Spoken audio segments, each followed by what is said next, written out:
Good morning, good afternoon, LinkedIn. Welcome to another edition of Let's Build HubSpot websites with Anton. How you doing, man? I'm doing good. How are you? I am doing great. I'm doing well. I always like starting with just the screen share out of the gate. As it shows you we mean business today. We're going to show you some Yeah, stuff. And I love this idea of talking about storytelling with our website, are people feeling, experiencing the things that you want them to be experiencing, on desktop and on mobile? One of the biggest values of using a system like HubSpot is that it handles a lot of that, yeah. mobile optimization right out of the gate. Um, hmm but really, if you're not thinking about it, ahead of time, it can make a lot of things harder and create a lot of experiences you're not intending to create. So making sure it's a part of the design process, a part of the design thinking, like is super important. And so yeah, excited to talk about that with you today, Anton. Yeah. So, should Why? we? Yeah, Yeah, so let's start go with ahead. like why is that on Okay. your mind today? Uh, let's put it that way. Uh, in the last couple of years, and I mean like 10, 15 years, uh, I've seen quite a few websites, and I've seen good one. I've seen pages that could be optimized. Mm, and most commonly, since I'm in the HubSpot ecosystem, I would say, mm, which is also quite a few years, I'm seeing, or I have seen quite, uh, let's call it just a common thing to build, let's say, landing pages, because in HubSpot, we're talking about conversion optimization as well, right? And most commonly, what I have seen is when you're building a landing page, you have something like this, right? So this is just a very quick, very dirty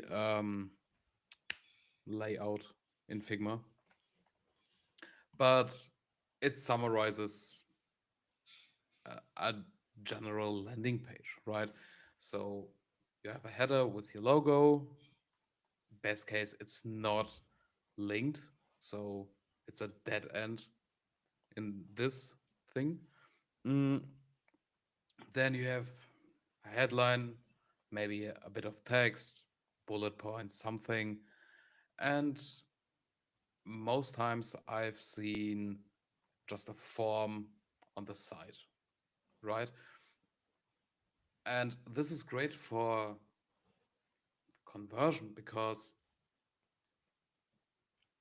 you're providing the form and you're providing the form at the very top, so the visitor sees the form and he or she knows, okay, I have to fill out the form. Mm, but the downside on that is that maybe you're putting in icons more information about uh, the product, the ebook, white paper, whatever you are offering as a download or service below the form. So it's quite often that I've encountered that people won't even scroll to those. And I mean, there can be other headlines, and I mean, landing pages can get quite long. Mm, and this means that the person who fills out this form most times won't even scroll down or and therefore won't. read the the content that you are putting in, right? Mm, it can be a benefit, but it can be also a downside, because if somebody visits your website and it's like, hey, just fill out the form and I got your data, you get a white paper, that's it. Mm, you might not get the best mm, lead out of that. So therefore, storytelling, right? You have to provide a bit more information and, let's call it, enlighten the fire in the visitor to fill out the form. So the Yeah. person is like, yes, I want this white paper, ebook, whatever you offer.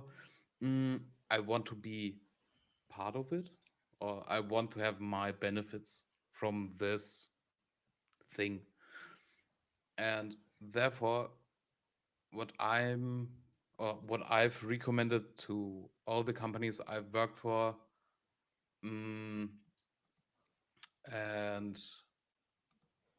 technical issues, I'm not sure. Can you hear me? Yeah. Got Okay. some got some technical difficulties, and you might need to restart. Okay. Uh, so Okay. while you do that, I'll pick up on the topic. Yeah. Um, in that, I think the point, right, is we focus way too much on conversion rates sometimes, like, and volume of leads. And if those leads are not qualified or not excited or any number of things that could be done, could be enabled on a landing page, like what good is it, right? And is the list just going to be, like half competitors just wanting your content, right? And the ability of a landing page to create an understanding of fit, in how much do they already know by the time sales talks to them or marketing, they receive the next follow up, right? How engaged are they? If it's all about just getting their email address as quickly as possible and making it easy and no, they're not going to scroll through it. Like we make so many assumptions that um, are probably true in terms of like if we want to make it as easy as possible for somebody to give us an email address, right? Of course, like put it above the fold, like reduce the number of fields, right? But is that a good goal, right? Or do we want qualified leads? Like, do we want people who have qualified themselves by reading or engaging with the content in a way that gets them excited, confirms, oh, this is for me, oh, this is not for me. So I'm not going to give you my email address, which is going to waste both of our times, anyways, right? Treating the landing page as a strategic, you know, conversion point, much more so than just getting some emails, right? Yeah. And that's where this difference, like a lot of what we were just talking about above the fold, is where everybody's like, okay, nobody's going to scroll. And, right, a lot of people scroll when they care about the thing, right? A lot of people like this concept of nobody has time to digest content, to consume content, like is just untrue once you've unlocked the emotional response or their excitement about the thing, right? So you have an opportunity. This doesn't mean get rid of the form or the engagement or the conversion point.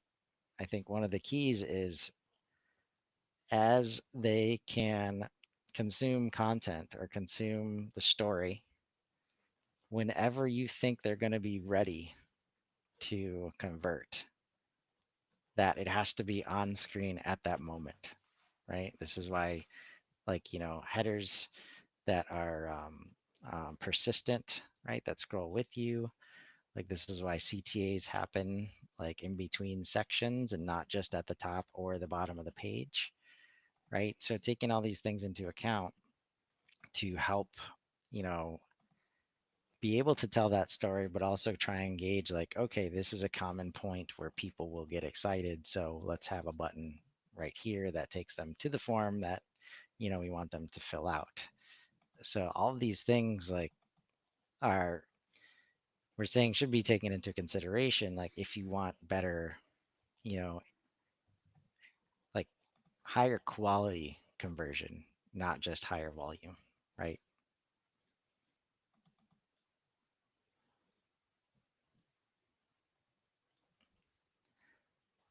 Are you with us, Anton?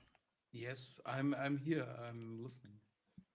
Okay. Yeah. So, So do you want to um, reshare? You want to reshare your yeah. screen? One sec. Let's go And I'll here. say as we talk about like desktop versus mobile, one of the Yes. easiest audits to do to understand like if they have any inkling of what's going on here is go find a recent LinkedIn post from your phone Mm-hmm. and click on the link that they want you to go fill out this form or go to this landing page.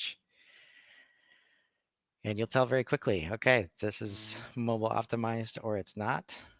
And in this example you have here, it's the difference between, depending on how it's set up on the page, they might think they want the form at the top Mm-hmm. above the fold, but the way they've configured the page, it's showing up at the bottom, Yeah. right?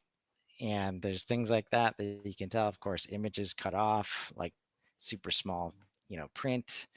All these things start to show up where you can tell, like, okay, they did not even think about this at all, right? It's this Yeah. big bang campaign, and they just designed one page, and Mm-hmm. then it's like, oh yeah, we need to share this on social, right? So then they Mm-hmm. share it, and it's like nobody's converting on that, like, and it's not social faults. It's not social's fault. You get to the meeting and you're like, oh man, LinkedIn sucks. Nobody's converting over here. It's like, yeah, Yeah. you couldn't even, like, sometimes the page doesn't even have the thing on it that you think will convert them. Like, and it's just funny, right? But true in terms of it's a part of this shift, right? Towards Yeah. digital transformation, social selling, however you want to paint that picture. But Mm-hmm. if you're going to play on LinkedIn, right? Understanding that the most likely situation for somebody to click on a link there is going to be mobile, right? Yeah. So if you're not doing mobile first, you're you're failing, just point blank. Yes. And I have an example for mobile first as well. Um, I'm gonna show it in a bit, because this is something that is so obvious, but nobody thinks about, right? And I've encountered that many, many years ago, and I'm still wondering why nobody is implementing this. And I think that once we will talk about that, that many people who are watching this live stream are gonna be like, oh, this makes totally sense, right? But we get to the point, or to this topic in a bit. So let's return to the landing page. And I mean, you've already mentioned that put CTAs in between sections and provide more interaction possibilities to the visitor. Because what you also mentioned is once we go on mobile, then it will be, let's just drag and drop elements here around.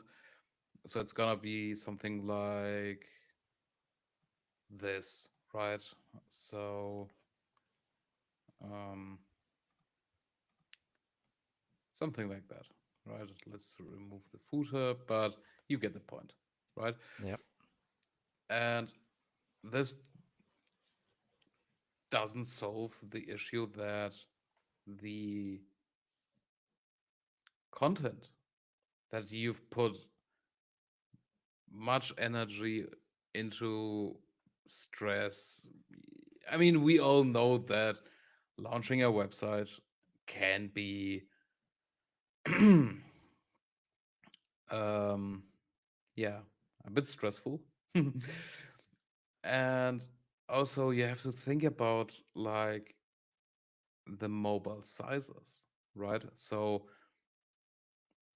of course you can add 20x um, input fields in a form to get the most out of the user.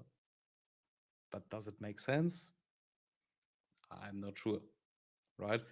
And I mean, we have a new feature in HubSpot with that, or for that, with the conditional form logic, where even if you put in 20 fields and some fields are already known from visitors, then HubSpot can, or you can set up the form that HubSpot will hide the specific fields for this specific user.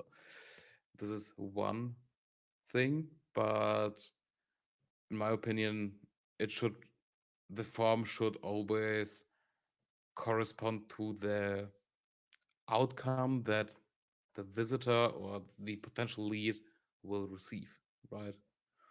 Mm, but if we revert that to how it was before, just to put them or put things side by side, this is a good landing page, which was, oh, this is a landing page layout that was good quite a while ago before mobile first was a thing. And just an idea, you could do it something like that. So putting the form at the bottom or somewhere in between, mm, to provide more information, like solving or answering the questions why, how, and what. So the user will see the benefit of the offer that you are offering. And also, I'm a big fan of jump buttons or anchor buttons, whatever you want to call it. And this means that every CTA that you put on a landing page is linked to the form or the section where the form is located. So every time a user clicks on the button, it will scroll down to the section or to the form. And I mean, you can put in a image here, but let's just remove that. So when we are talking about the about above the fold section, which is also important, on desktop it's easy, right? Because most times you have the full HD resolution, which is 1920 by 1080, and uh, let's just say the above the fold section is around about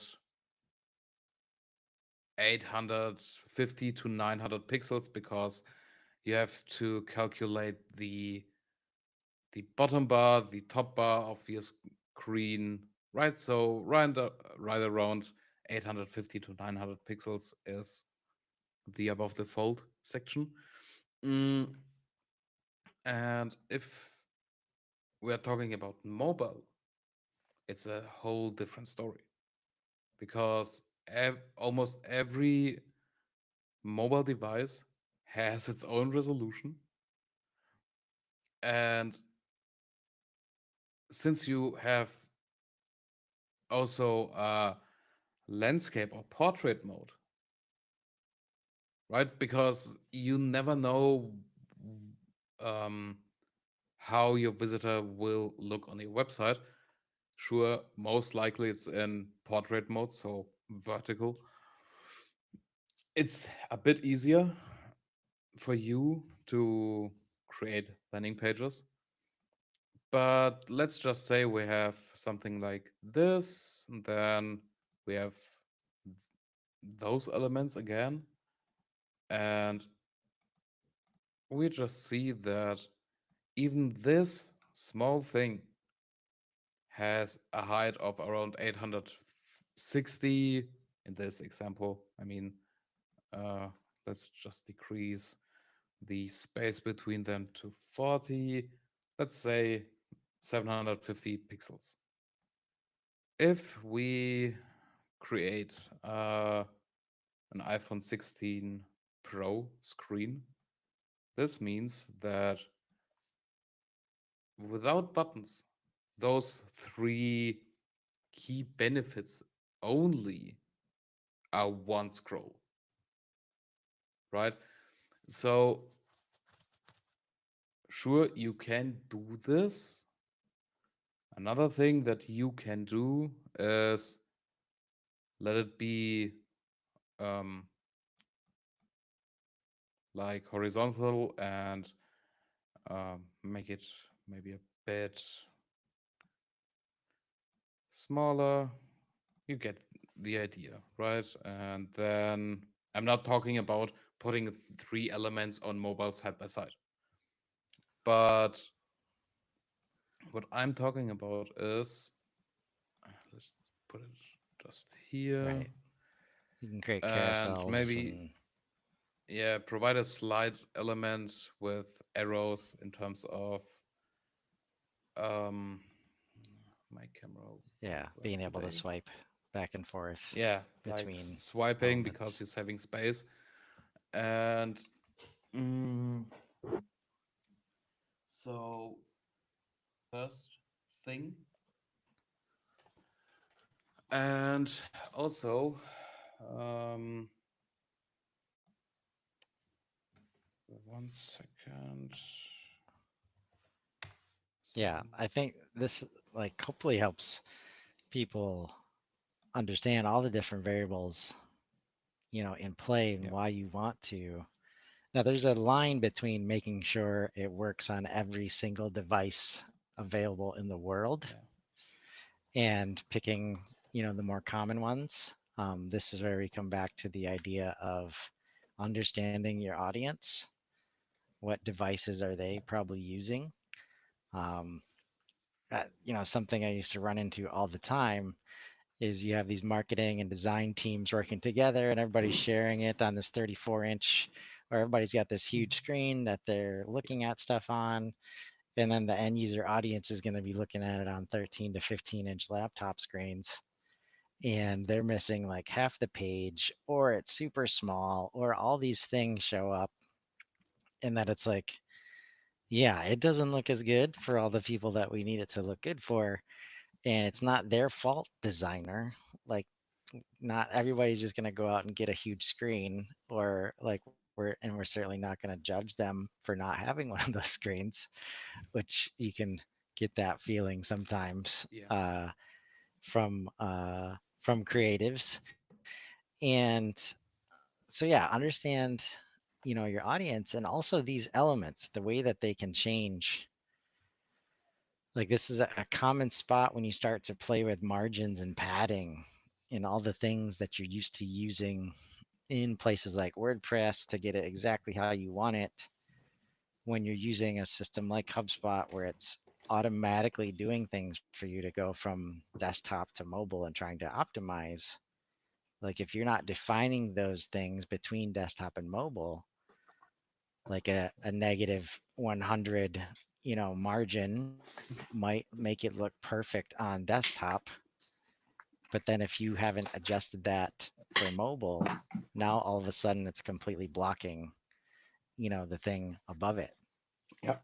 So that's why we say, like, there's certain tools and mechanisms that a part of the learning curve is understanding when to use them and when not to, right? Because even though you can get it just right, even if you were to realize, okay, that's what I need a margin to look like on desktop, now for mobile, I'm going to go fix it this way. Hmm. There are tools like that that, even though they're available to you, using that route can be one of the most maintenance intensive ways, to build out the website and to create mistakes like later on if somebody else is coming in to build pages and they don't know about that secret margin shift, right? Yeah. So understanding the tool set you have, and kind of how everything operates together, helps you get to these experiences that allow you to say like, okay, I want this experience to be very specific based on mobile or desktop. And it makes sense for Hmm. me to do that because I have the right tool set that's not going to make it such a maintenance burden on me to do it that way. Yeah. So can we what's this example that we're talking Mm. about in terms of making it clear for everybody? Can we jump to that? Yes. So another thing in terms of UX, it's not related to the landing page or any landing page, but more about the navigation of almost every page. It's, let's be honest, 99.9% of all websites that you visit on mobile have a burger menu, something like this, right? So you have a logo on the top, and then an icon. I mean, it's the simple, uh, just the default bars icon that I've chosen for this example, but you get the deal, right? There's some sort of icon, maybe even menu written out. You click on that, then there might be an animation for a drop down. Then you see first level navigation, second level, regular, right? The main question is, oh, let's put it that way. The thing that I'm asking is, do you think that the menu button makes sense in the top?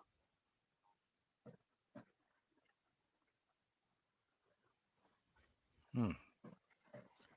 I've never asked that question before, honestly. Mhm. As opposed Yeah, to the bottom, I would say, right? exactly. Yeah, because Yeah, if so where is it? I think this one. especially when we Where talk is? about like above the fold and trying to get everything on the first screen, we're usually giving up real estate like when we put things in the header, right? Yeah, and I'm not talking about um, conversion optimization. I'm talking about UX because most people, or almost everybody, will hold his or her phone something like that, right? So one hand, the pinky supports it from the bottom, and you have your thumb to navigate through all the pages, right? So the green area is a rough example of the best place where you can put clickable elements because it's easy for you to navigate with one hand. The yellow area is reachable, right? But the red one, you won't get there without the second hand. The red So one, I'm the dropping the phone when I try to yeah, do it with. exactly. Like, I mean, you can get the thing that, how is it called? Pop socket? I'm not sure, but the Yeah, thing that yeah, sticks to your bag, and this is why this was invented, because nobody can reach the top of the phone easily, and the screen size is getting bigger and bigger almost every year. Quite an experience, I would say. So something yeah. that I'm always recommending to everybody.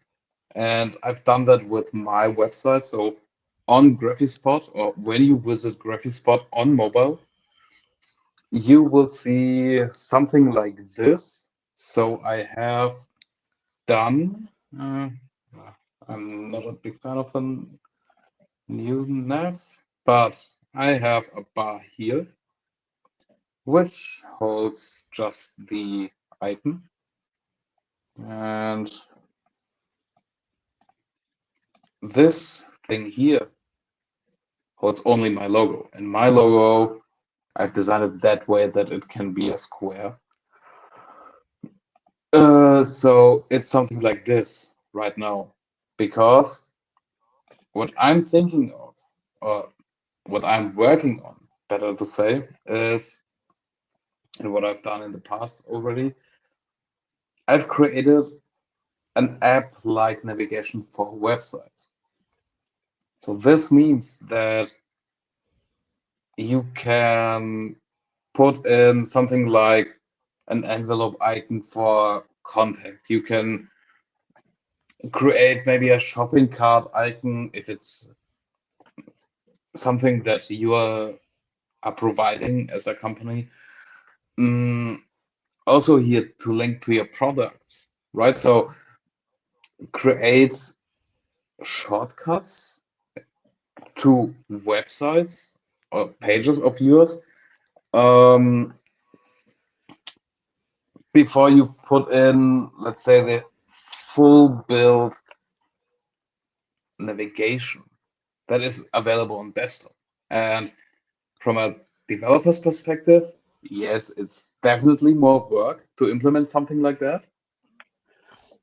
Uh, but you have to think about your users, especially since we in Europe, we are facing a new accessibility law next year. So every company mm, that has certain numbers has to meet this new accessibility law. And we are talking about color contrast, we are talking about font sizes, we are talking about like the whole, how it's called, WCAG, right? And this stands for, oh crap. But it's like the web accessibility guidelines. And there are a ton of things that you can and you should follow. Yeah. Yeah. And Before you're forced to. Like let's yeah, be proactive, people. And exactly. like if I can just And show, like, I don't know if you can see this, right? So this yeah, is Anton's website, and we see this button on the bottom here, the menu, right? yeah, And that's really like, you're right. Like that should be, it should be a no-brainer yeah, because all you're doing is following the design of the mobile phone yeah, manufacturers, right? yeah, Like the menus are always on the bottom, and why wouldn't you kind of follow in those footsteps? That makes so much yeah, sense, man. Um, yeah. that's a good And call. I mean, That's a good call. I have, yeah. Uh, I mean, on my website, I've went further down the rabbit hole and I've created an optimized navigation for tablets, because most times you will hold your tablet in landscape. So, right? Yep. And most times the navigation should be on the right side. So my navigation on my website is completely optimized to every screen resolution.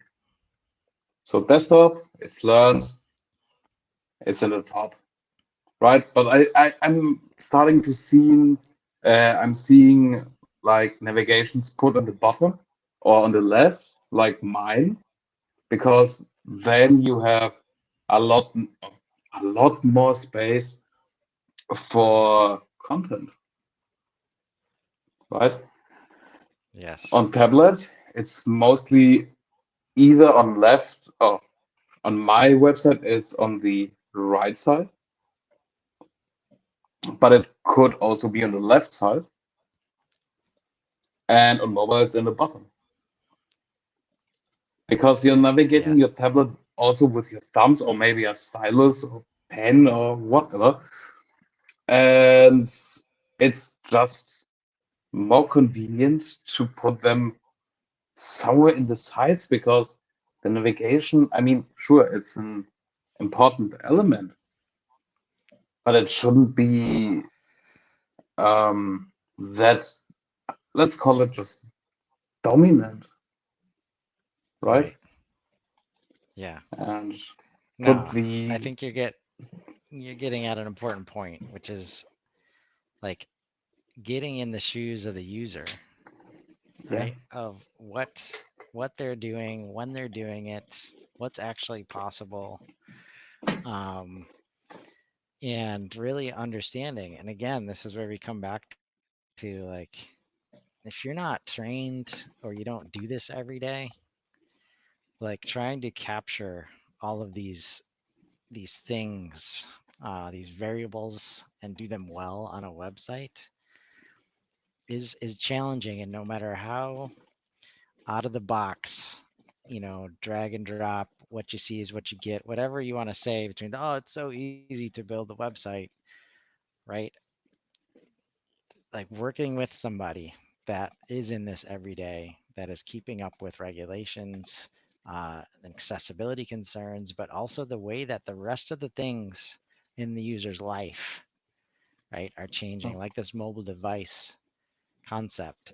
Um, it's brilliant, man. Like I can't wait to add this to the websites I touch. Right? Like this yeah, should be a, I'd argue this is like a, this should be a first project of 2025 for most people, yeah, right? It makes exactly. so much sense. Um, and again, like starting to tie it, like if you are going to start doing more things on LinkedIn, like everybody's telling you should, like going to these places of, let's say, social media in this case, um, or if people are in Slack, on their phones a lot, and then they're clicking on links Hmm. and they're getting to your website, right? All these places are definitely mobile first. So if you're going to spend energy there to increase traffic or increase engagement and try to bring people to your website, you better also put the energy into making sure it's a mobile first approach when they click on the thing. Yeah. Or else, what are you doing? Like, you're wasting a lot of energy if you're not solving for that as well. So, man, I'm excited. I'm excited. And I think a Yeah. lot of people will, I think you're right in terms of most people not thinking about it this way. Yeah. I mean, it's most commonly related to the fact that big websites are not um, updated that often. And yeah, Yeah. it's Again, this is it's another reason to treat the website like a product, not a yeah, project that is one and done with a start and end. Like websites should never be quote unquote finished, right? I'm sorry, yeah, I don't want to give you that scope that says we're done with the website, okay? Like anybody no, suggesting that that's reality is selling you short. There's always new things to share on the website. There's always new adjustments to make based on user behavior. Again, we come back to what can you be learning about the behavior on your website of your users and then immediately applying it, right, with the right tools, especially with the ones you'll get in HubSpot. You can be in that agile state and treat a yeah, website like a product, right? And if you can hmm, do that, that's where you get to your great experiences. Um, so this is awesome, man. I love this topic, and thank you so much for enlightening us today. you're welcome.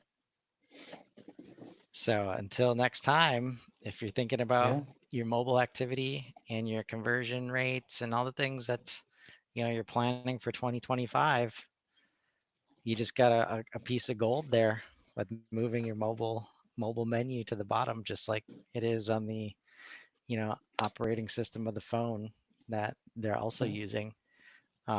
So find those opportunities, figure out where you can fit it in, and let's grow.